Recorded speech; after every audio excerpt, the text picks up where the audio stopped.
Good morning and welcome back to the One Celtic Fans View this morning. Nice to see that we've got some people that don't usually speak on the channel, but good morning to you as well, sir. Let's listen to Chris Sutton, because he had quite a point to say last night before a certain game. And we'll just get Chris Sutton on now. Martin O'Neill. The age doesn't matter. It's his hunger. But I think Martin has said today that he doesn't want to go beyond the season. So he's going to put everything into this. He's come back to do the club a favour, and a big split between the fan base and the board. And Martin is the glue once again, trying to pull everything. What does that say about Celtic? Together. But what does that say Celtic as a football club though, that having to go back to Martin again? Well, what does it say? It's been a mess, but it's been a mess all season, and we all know the reasons for that. And Wilfred Nancy didn't cover himself in glory, but we've talked about the problems, come from way back, and we've talked about the recruitment before. The question you asked Chris about the here and now. Celtic just have to think short term. I don't think any of us would agree with short term thinking in football, but Celtic want to win a Premiership. That's what they have to do. So needs must. Yeah, so but Celtic, it wasn't that long ago everybody was talking about Celtic kicking on in Europe. Yeah, absolutely. Well, and you look where they were a year ago, the position of the club, and that's where the anger comes from within the fan base. But now, I mean, they don't have to think beyond the summer. They just have to think about the here and now. Focus on January, because not only has Wilfred Nancy gone, Paul Tidsdale has gone. So who is doing the recruitment? Sean Maloney, by all accounts, and they have to absolutely nail it. And you could look virtually in every position and say Celtic need improving. They certainly need a new goalkeeper. They certainly need a centre forward. And Martin O'Neill will be aware of that. But I am absolutely convinced, and listening to Martin's press conference today especially, that he wouldn't have come back unless he had guarantees of new blood coming in and good blood coming in. Good blood, new blood, any blood will do. At least we're not up to our knees in blood. The irony. But anyway, moving on from that, Chris Sutton was right. Tell me what your thoughts about Chris Sutton this morning. Should we just really focus on the short-termism? Now, I did say yesterday that we need to park the bus when it comes to certain things on a line and certain things around the fan base. I'm going to jump onto the land of Twitter, and with the Celtic Trust, and I noticed that the North Curve had not reposted the Celtic Collective post last night. Let's jump on it and see what the wider fan base are saying about the open letter that was put on Twitter for the Celtic hierarchy last night. I'm going to jump in and see what some of the comments are saying. That is obviously the letter. It's quite a lengthy letter from the Celtic Fans Collective. Jesus, get right on the right page. When the PLC board had the opportunity to take responsibility for some of his failings, I think that's kind of going over all great. I think that, in all honesty, I think that the Celtic board have taken responsibility and sacked the manager. That's the way that I see it, but maybe the Celtic Fans Collective don't see they should have took it earlier. But anyway, we are calling on Brian Wilson and representatives of Celtic Football Club to meet with the Celtic Fans Collective in the spirit of reconciliation and a genuine desire to achieve a unity on the same themes presented in the initial open letter, which is it is fine. They still want rid of, obviously, Nicholson and Chris Mackay, but the thing that we've got rid of Tisdale and stuff, they've made the changes. And let's just jump on to some of the comments.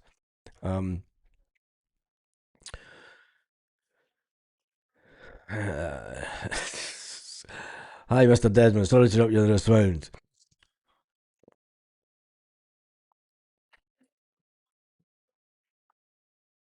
Good statement.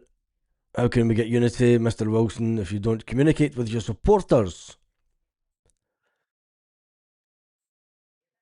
And there's one guy saying that the boycott should be happening anyway if the collective are unwilling to push for withholding of season ticket renewal money. But that's not going to happen. That isn't going to happen.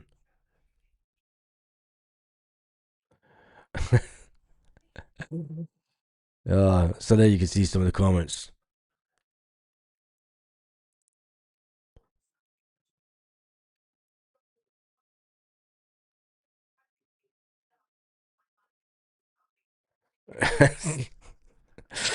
But yeah, there you can read some of the comments on the screen.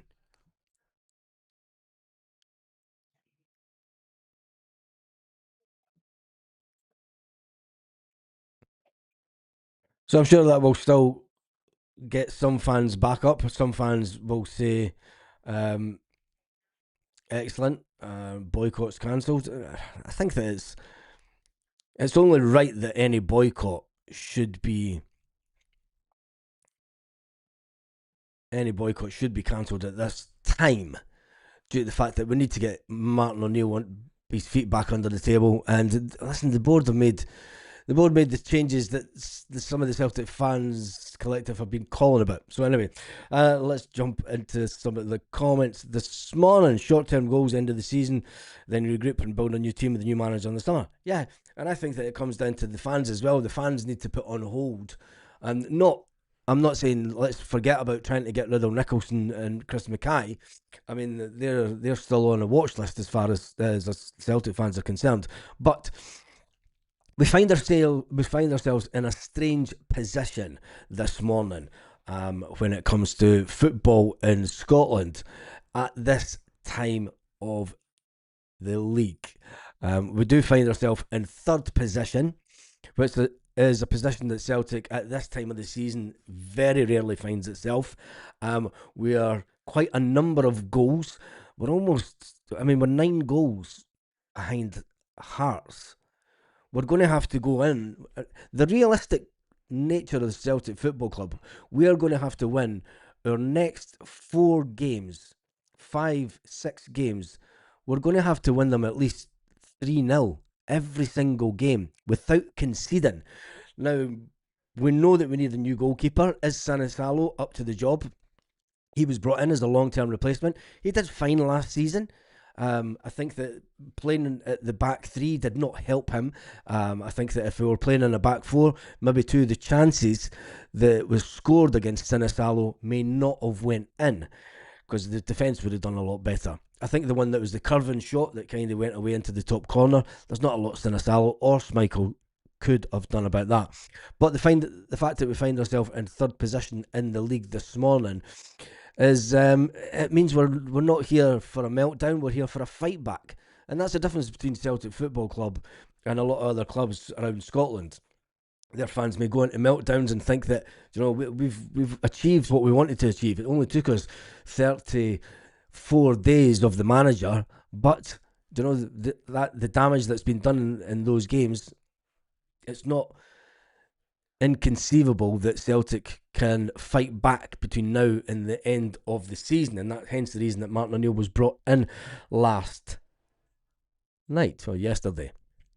So Melanie says short-term goals to the end of the season, then regroup, build a new team, new manager in the summer. It does come with its own downsides. I hope that we do get it. I hope that the board are now looking at candidates for the long term. I think that waiting until the end of the season is far too late. Celtic have to be looking at managers. That's the same way that that Spurs tapped up Ange Postecoglou. And to say that he wasn't tapped up would be completely in self-denial by ourselves. Ange Postecoglou was linked with Spurs for about 8 weeks before the end of the season. And he was consistently linked with them. He was their number one target. And as soon as we get to the Scottish Cup final, he says, right, I want to go and speak to Spurs. It happens in football. Celtic need to be that clever. Celtic need to identify the manager that's doing quite well at his team at the moment, that's maybe looking for something fresh, that's maybe been at a team for 2 or 3 seasons and is looking for something fresh, something long-term. And by long-term, we're talking 3 to 4 years. And someone that can come in and change everything at the club. And we need to give that man the backing. And he needs money more than anything, and money that we won't have if we do not get into the Champions League in the next couple of seasons, because we will have to go down the route of bringing back in bargain basement buys, as someone said last night. But let's face it, we've done okay with bargain basement buys at Celtic. Jim, that's a cracking comment. I think it's time for the supporters to unite. We are we're in third position, and Martin O'Neill and our team need their support. The board can be dealt with later or at the end of the season. Still continue not purchasing items. Is Kev. That's true. Morning from a frosty Parkhead. Great letter. Now let the civil conversation begin. Yeah, I think that that's what we need to. We need to get back around the table. Yes, there are a section of fans that need to be brought back into the ground, and it has to be civil again.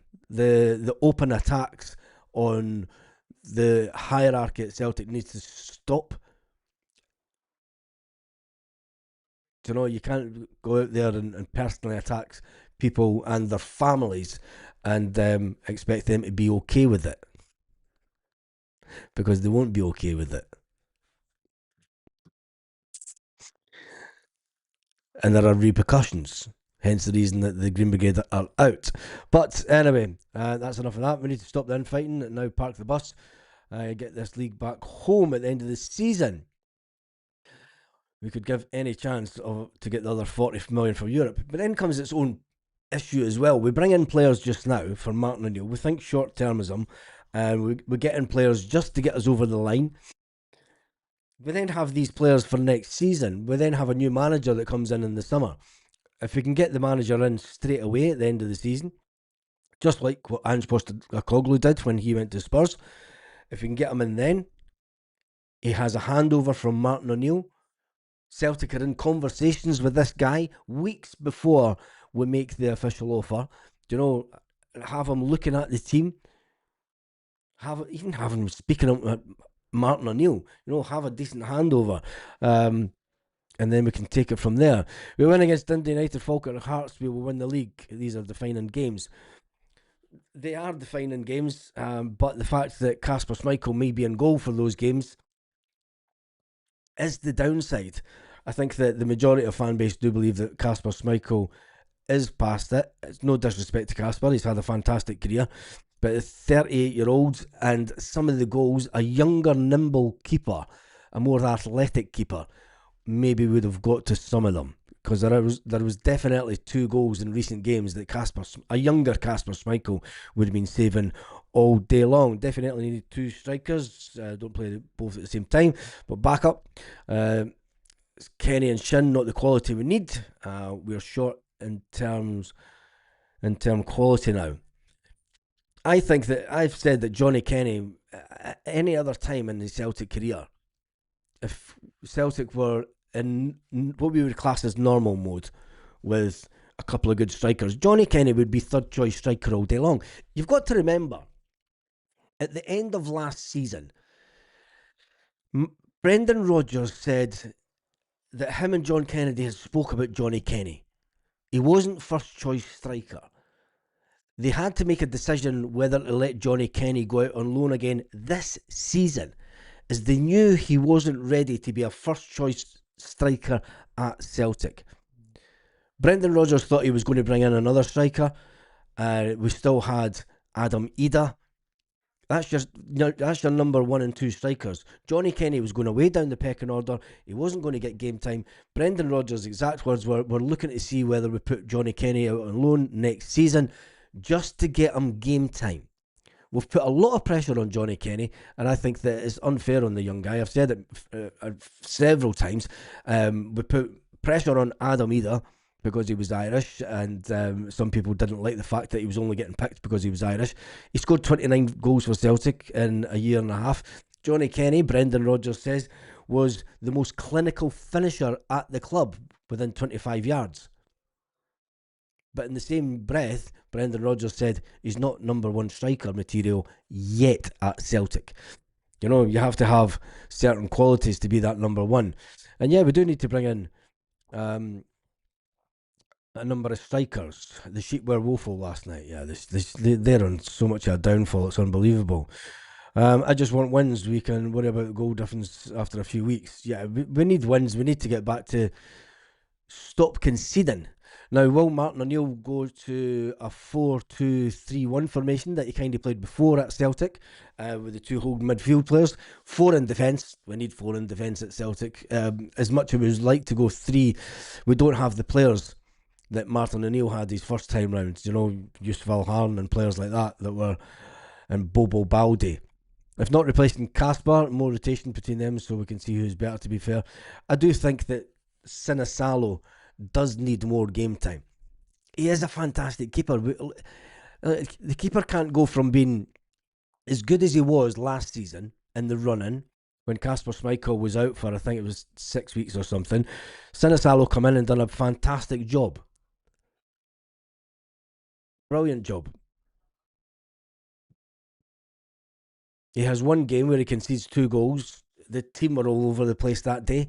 And to blame it on the keeper, I thought was a bit harsh. Kasper Schmeichel has made more and more mistakes than any other player on the pitch this season. And when the keeper makes mistakes, the thing is, it tends to end up with goals. Let's be honest, Rangers' Hearts will be shitting it now. I know there's a lot to do, but with 2 or 3 players, Martin will dig us out this shite hole. And I find it funny that the only thing that they've got against Martin O'Neill is, oh, he's a picked a 73-year-old manager. Yeah, fucking fiending cunts. You know, and the fact that that's the only thing that they've got is Martin O'Neill. Martin O'Neill came in for 6 weeks and won Manager of the Month. We know that they fear Martin O'Neill. We know that they despise Martin O'Neill because he is one of us. He's Catholic and he's Irish, and they know that the stick that he got with Neil Lennon their first time round at Celtic all those years ago was absolutely diabolical. Hence, it led to them singing up to their knees in Fenian blood again at Celtic Park in big numbers. But they don't apologise about that, do they? They just come onto social media and give you pelters about things that don't really matter in life, do they? Aberdeen missed sitters last night. Terrible last night. That's the Huns' next game away to Aberdeen 2. Well, there was aeroplanes caught up in Aberdeen last night on a runway for 3 hours. Need to go on a winning run, build up our confidence, which we believe happens. This will be the greatest comeback since Lazarus. No, it will be the greatest comeback since the comeback in the 1980s when we pipped Hearts to the title in 1986. And this will be up there with the 1998 season. The season that we stopped the 10. Because that went right down to the wire. And just like that year, the manager, Wim Jansen, walked away from Celtic at the end of the season. It's written in the stars for Martin O'Neill to do the same. For Martin O'Neill to come back, save Celtic season, and walk off into the sunset to finally enjoy his retirement. Not that he's really retired, because he still does a lot of training stuff. Watching training yesterday, Casper has a beer belly. Yeah, we know that Casper's way overweight. Way overweight. He needs drops just for his weight issues. Any decent manager would drop him for his weight issues. Marty is solely focusing on the league with 18 games. Comment in his presser. Yep, he's got 18 games to save our season. Unbelievable to think he has, but it makes it an interesting 18 games. Because normally at this time of the season, we're sitting in the position that Hearts are sitting in, and you're thinking, you know, you're 3 points in front. Although they do have a game in hand, they could go back to 6 points in front when they play their game. But I think that the fact that Hearts haven't had any bad injuries this season, they've not had a bad run of form. Every club hits a bad run of form. When Celtic used to run away with the league, we would hit a bad run of form in December. Hearts kind of hit a little bad run of form, but our bad run of form was a lot worse. But anyway, long way to go. It's a 38-game season. Keep the faith. I can see this league going down to the last few weeks of the season. Yes,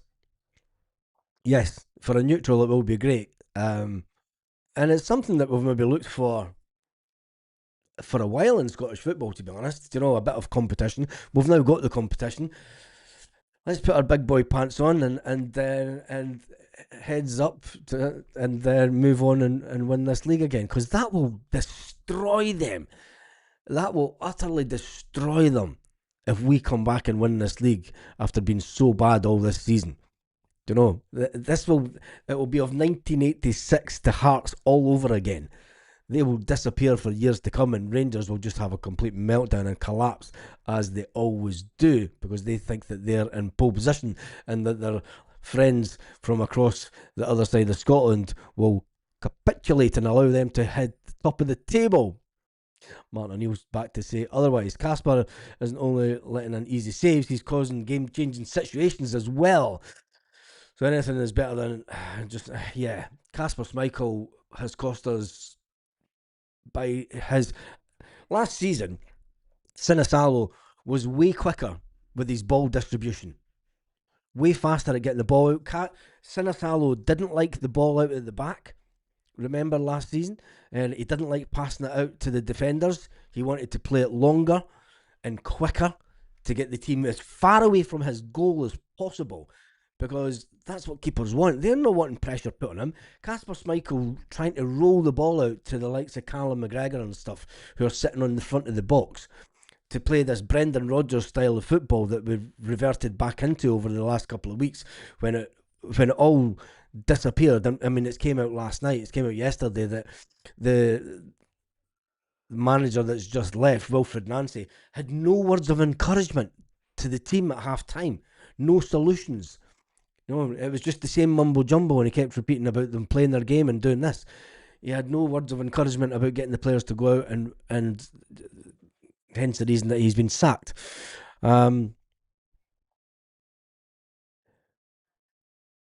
Just going to jump through. Ange might want some time before coming back to Celtic. Ange Postecoglou's not the answer.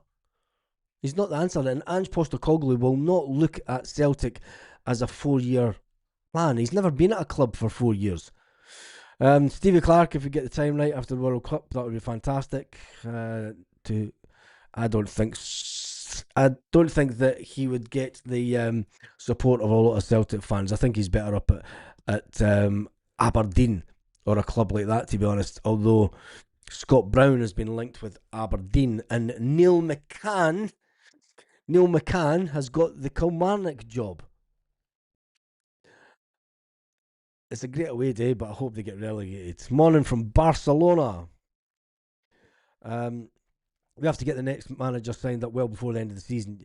Yes, although it can't be made official until the end of the season, a bit like the situation with Ange when he went down south.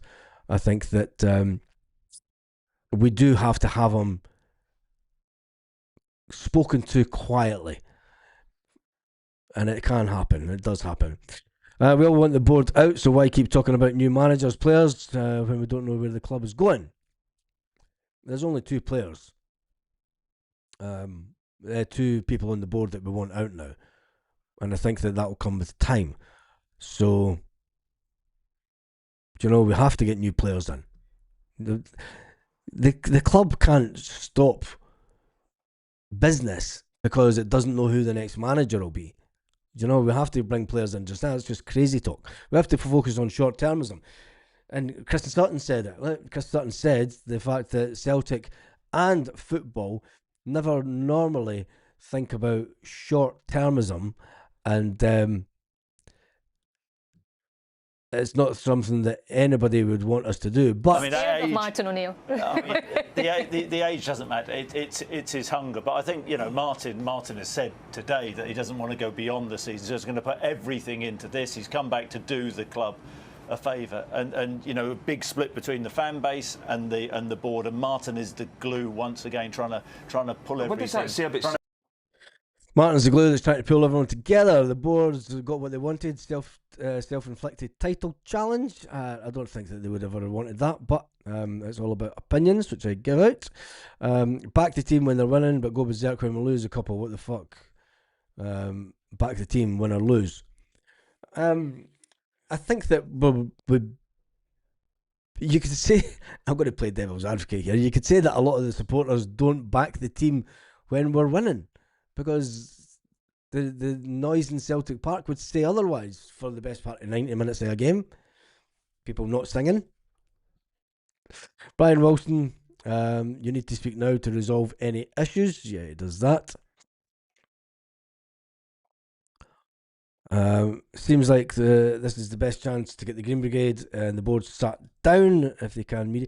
I don't believe that this week is a week that will happen. I think that there is far too many more important issues that the club will be dealing with, and especially if Michael Nicholson and Chris Mackay have got time to, if they're not every single minute that they're in the club talking to agents, talking to other clubs, they're not doing their job right. They should have no time this week. After Martin O'Neill walked through the door yesterday, told the club that we need players in, they shouldn't have 5 minutes to pick their arses. They should be getting coffee and cakes brought to their desk because they're not allowed to go for lunch because they need to be working on Celtic and getting players in. I don't believe that they'll have time this week. They shouldn't have time. That should be dictated to someone else. Like, it's a quick message. Nicholson says to John Paul Taylor, right, tell the Green Brigade they're back in. Tell them on Twitter they're back in. It's a 2-minute conversation. The need for dialogue and everybody to get round the table this week is never going to happen. Never. And it shouldn't. It shouldn't happen, in my opinion, because I think that they should be far too busy trying to take the club forward with the fight that we've got on our hands. We're in third position in the league this morning. That's no time for sitting around and talking football and talking fans and shit. This is fight back time. And the fight back starts from the board backing Martin O'Neill from the very first minute. So, but yes, they do need to somehow get the message to the Green Brigade that they are allowed back in. But they've got to behave themselves as well. It's not a one-sided conversation. You can't open your door to somebody that's going to physically and verbally abuse you. I'm all for, it has to be a two-way thing. Sometimes it isn't two-way with the Green Brigade. That's all I'm saying. But anyway, we move on. Sinisalo needs more games. We should approach the Sunderland about the loan of Anthony Patterson. Casper the Ghost, he has that. No Clark talk, I'm getting nightmares, says Gavboy. Casper cannot play. Look at him in training video yesterday. He's overweight and unfit. Exactly.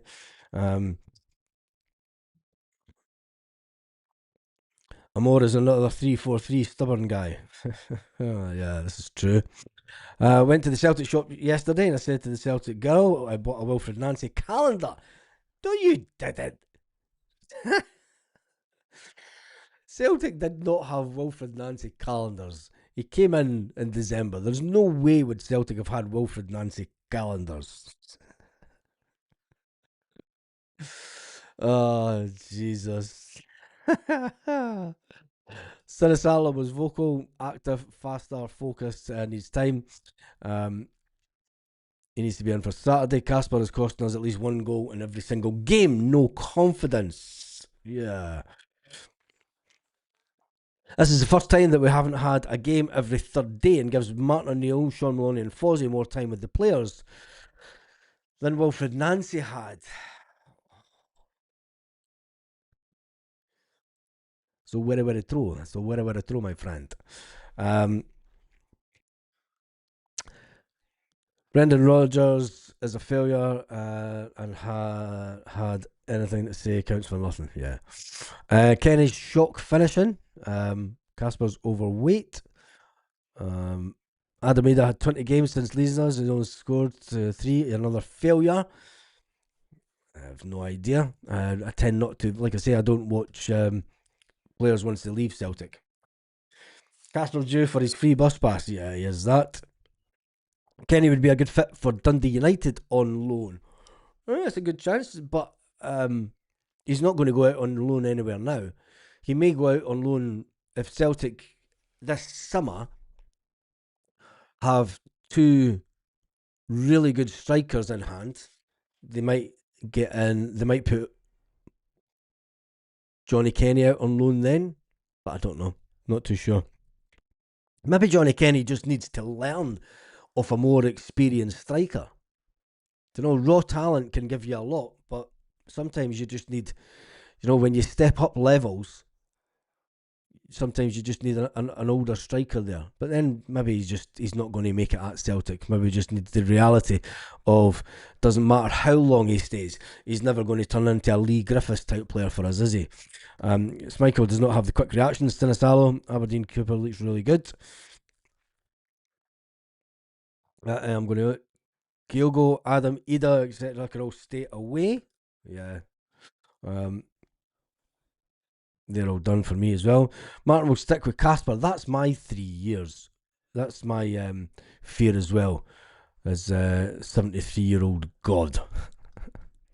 Right, apologies, I am going to jump through the comments because I am done and dusted for this morning. If we can get 9 points in the next 3 games, we are off and running, I think.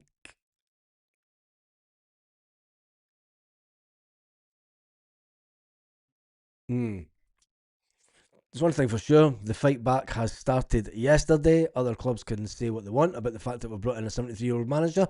We know secretly they're all shiting themselves. So on that note, have an absolutely fantastic day, Celtic fans, wherever you are, all around the world.